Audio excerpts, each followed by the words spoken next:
दोस्तों, एक मर्तबा हजरत अली रदी अल्लाह ताला अन्हो मस्जिद कूफा के मिंबर पर खड़े होकर खुतबा दे रहे थे।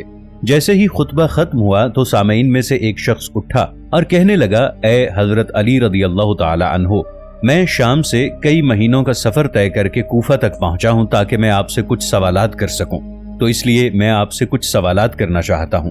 हजरत अली रदी अल्लाह ताला अन्हो ने फरमाया, ए इब्ने आदम, तुम जो सवाल करना चाहते हो बिला झिझक मुझसे पूछ सकते हो। तब वो शख्स कहने लगा, ए अली रदी अल्लाह ताला अन्हो, मेरा सबसे पहला सवाल यह है कि अल्लाह ताला ने सबसे पहले किस चीज को पैदा फरमाया था। मेरा दूसरा सवाल है कि आप मुझे कायनात की 10 ताकतवर तरीन चीजों के नाम बताएं। मेरा तीसरा सवाल यह है कि वो ऐसी कौन सी चीज है जो सांस लेती है मगर इसमें गोश्त या खून ऐसी कोई चीज नहीं है। मेरा चौथा सवाल यह है कि अल्लाह ताला ने सबसे पहले आसमान को किस चीज से पैदा फरमाया। मेरा पांचवा सवाल यह है कि आप मुझे 7 आसमानों के नाम बताएं। मेरा छठा सवाल यह है कि आप मुझे आसमान के तालों और इनकी कुंजियों के बारे में मालूमात फराहम करें। मेरा 7वां सवाल यह है कि मुझे जमीन की सबसे बेहतरीन वादी का नाम बताएं। इसके बाद मेरा 8वां और सबसे आखिरी सवाल यह है कि रूए जमीन पर जो सबसे बदतरीन और भयानक वादी है उसका नाम क्या है। नाजरीन, वीडियो शुरू करने से पहले मैं आपको बताता चलूं कि मैं जो वाकया आपको सुनाने जा रहा हूं, ये वाकया 1000 साल कबल अहादीस की मुस्तनद कुतुब मसलन अल खिसाल के बाब नंबर 10 हदीस नंबर 25 में नुमाया तौर पर मौजूद है। दोस्तों, हजरत अली रदी अल्लाह ताला अन्हो ने फरमाया, ए इब्ने आदम, तुम्हारा सबसे पहला सवाल यह है कि अल्लाह ताला ने सबसे पहले किस चीज को पैदा फरमाया था। तो तुम जान लो, अल्लाह ताला ने सबसे पहले नूर को पैदा फरमाया था। तुम्हारा दूसरा सवाल यह है कि इस कायनात की 10 ताकतवर तरीन चीजें कौन सी हैं। तो अल्लाह ताला ने इस पूरी कायनात में सबसे ज्यादा ताकतवर पत्थर को पैदा किया। अल्लाह ने इससे भी ताकतवर चीज लोहे को पैदा किया जो पत्थर को काट सकता है। इसी तरह आग को लोहे से भी ज्यादा ताकतवर बनाया जो लोहे को पिघला देती है। आग से ताकतवर पानी है जो आग को बुझा देता है। पानी से ज्यादा ताकतवर बादल हैं जो पानी को आसमान पर उठाए फिरते हैं। बादल से ज्यादा ताकतवर हवा है जिसकी वजह से बादल आसमान पर इधर उधर उड़ते रहते हैं। हवा से ताकतवर हवा का फरिश्ता है जो हवाओं को जमीन पर चलाता है। हवाओं के फरिश्ते से ज्यादा ताकतवर मलकुल मौत है जो हवा के फरिश्ते को भी अल्लाह के हुक्म से मौत दे सकता है।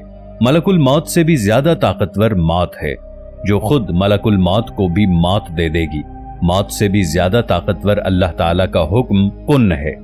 जब अल्लाह किसी काम के करने का हुक्म जारी करता है तो फिर कोई भी शय उसके काम के बीच रुकावट नहीं बन सकती और वो काम अल्लाह के हुक्म से होकर रहता है।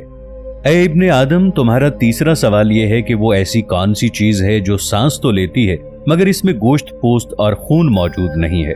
तो तुम जान लो, वो चीज सुबह है। अल्लाह रब्बुल इज्जत ने कुरान पाक में इरशाद फरमाया है, कसम है रात की जब वो जाने लगे और सुबह की जब वो सांस लेकर आने लगे। दोस्तों, ये चांद, सूरज, सितारे, सैयारे, कहकशाएं, जमीन व आसमान, सुबह और शामें, ये सब भी अल्लाह ताला की मखलूकात हैं।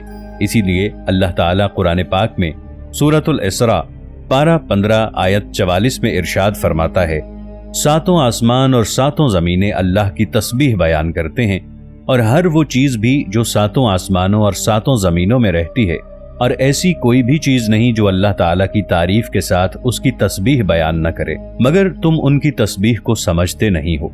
कुरान पाक की इस आयत के मुताबिक 7 आसमानों और 7 जमीनों में रहने वाली मखलूकात के अलावा खुद 7 आसमान और 7 जमीनें अल्लाह पाक की तस्बीह बयान करते हैं, लेकिन हम इंसान इन चीजों के हम्दो सना करने के अंदाज को समझ नहीं सकते। फिर हजरत अली रदी अल्लाह ताला अन्हो ने फरमाया, ए इब्ने आदम, अब तुम्हारा अगला सवाल यह है कि अल्लाह ताला ने पहले आसमान को किस चीज से पैदा फरमाया। तो जान लो, अल्लाह ताला ने पहले आसमान को पानी के बुखारात से पैदा फरमाया। बुखारात पानी के उस भाप या धुएं को कहते हैं जो पानी गर्म होने के बाद निकलने लगता है। अल्लाह सुब्हानहू व तआला ने इसी भाप और धुएं से पहले आसमान को बनाया है। ऐ इब्ने आदम, तुम्हारा अगला सवाल यह है कि तुम्हें 7 आसमानों के नाम बताए जाएं। तो जान लो कि अल्लाह पाक ने पहले आसमान का नाम रफी रखा है और इसे पानी और धुएं से तख्लीक किया है, और दूसरे आसमान का नाम कैजूम है और ये रंग में तांबे के रंग जैसा दिखता है। तीसरे आसमान का नाम मारूम है और ये सुर्ख माइल खाकी रंग का है। चौथे आसमान का नाम अरफालून है, ये आसमान चांदी के रंग जैसा है। 5वें आसमान का नाम हायहून है, इसका रंग सोने के रंग जैसा है।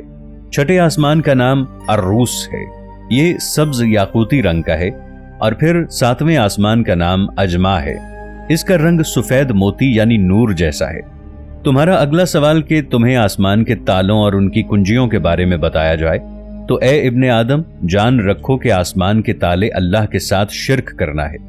जो अल्लाह के सिवा किसी और को अपना माबूद बनाएगा तो यकीनन उसके लिए आसमान के दरवाजों के ताले कभी नहीं खुलेंगे। इन दरवाजों की कुंजियां मौत के वक्त या उससे पहले सच्चे दिल से ला इलाहा इल्लल्लाहु मुहम्मदुर रसूलुल्लाह की गवाही देना है। दोस्तों, बुखारी और मुस्लिम की अहदीस के मुताबिक अल्लाह ने एक आसमान से दूसरे आसमान की तरफ जाने के लिए मुख्तलिफ दरवाजों को तख्लीक किया है। अल्लाह पाक के बहुत से नबी और पैगंबर इन्हीं दरवाजों से गुजरकर मुख्तलिफ आसमानों की तरफ जा चुके हैं। बुखारी और मुस्लिम की इन्हीं अहदीस के मुताबिक हजरत आदम अलैहिस्सलाम पहले आसमान पर, हजरत याह्या अलैहिस्सलाम और हजरत ईसा अलैहिस्सलाम दूसरे आसमान पर, हजरत यूसुफ अलैहिस्सलाम तीसरे आसमान पर, हजरत इदरीस अलैहिस्सलाम चौथे आसमान पर, हजरत हारून अलैहिस्सलाम 5वें आसमान पर, हजरत मूसा अलैहिस्सलाम 6ठे आसमान पर और हजरत इब्राहीम अलैहिस्सलाम 7वें आसमान पर मौजूद हैं। अल्लाह रब्बुल इज्जत ने सूरतुज़ ज़ारियात की आयत नंबर 7 में इरशाद फरमाया है, कसम है रास्तों वाले आसमान की। यानी कुरान की इस आयत के मुताबिक अल्लाह ताला ने आसमान में रस्तों को भी बनाया है। अल्लाह के नबी इन्हीं रास्तों से गुजरकर मुख्तलिफ आसमानों पर जा चुके हैं। हजरत अली रज़ियल्लाहु ताला अन्हु ने फरमाया, ए इब्ने आदम, अब तुम्हारा 7वां सवाल यह है कि जमीन की सबसे बेहतरीन वादी कौन सी है? तो जान लो, जमीन पर खूबसूरत तरीन वादी सरनदीप है, क्योंकि अल्लाह ताला ने हजरत आदम अलैहिस्सलाम को आसमान से उतारकर सबसे पहले इसी वादी में भेजा था। दोस्तों, ये वादी मौजूदा दौर में श्रीलंका में मौजूद है। हजरत अली रज़ियल्लाहु अन्हु ने फरमाया, इब्ने आदम, तुम्हारा सबसे आखिरी सवाल यह है कि इस दुनिया में सबसे भयानक और बदतरीन वादी कौन सी है? तो हजरत अली रज़ियल्लाहु अन्हु ने इस आदमी के सवाल पर यह बयान फरमाया कि दुनिया की भयानक और बदतरीन वादी यमन में मौजूद है और इस वादी का नाम बैरहूत है, क्योंकि ये वादी जहन्नम की वादियों में से एक वादी है, जहां पर मरने के बाद काफिर और मुशरिक लोगों की रूहों को अजाब दिया जाता है। इस वादी में रूहें रो रो कर अल्लाह से मुआफी की फरियाद करती हैं कि ए परवरदिगार, हमने दुनिया की रंगीनियों में खोकर तेरे हर हुक्म से मुंह मोड़ा और हिदायत के होते हुए भी रूए जमीन पर गुनाहों को आम किया। ए अल्लाह, तू एक बार हमें दोबारा दुनिया में भेज दे, हम सारी जिंदगी तेरा ही हुक्म बजा लाते रहेंगे, तेरे ही बताए हुए रास्ते पर अमल पैरा होंगे। लेकिन अफसोस, सब वक्त गुजर चुका होगा। उनके रो रो कर मुआफी मांगने पर भी अल्लाह उनको मुआफ नहीं करेगा। इसलिए दोस्तों, अभी वक्त है, अल्लाह की रहमत में आ जाओ, इससे पहले कि आपको पछताना पड़े। अल्लाह ताला हम सब का हामी और नासिर हो, आमीन। दोस्तों, वीडियो अच्छी लगी हो तो इसे लाइक और शेयर जरूर कीजिएगा।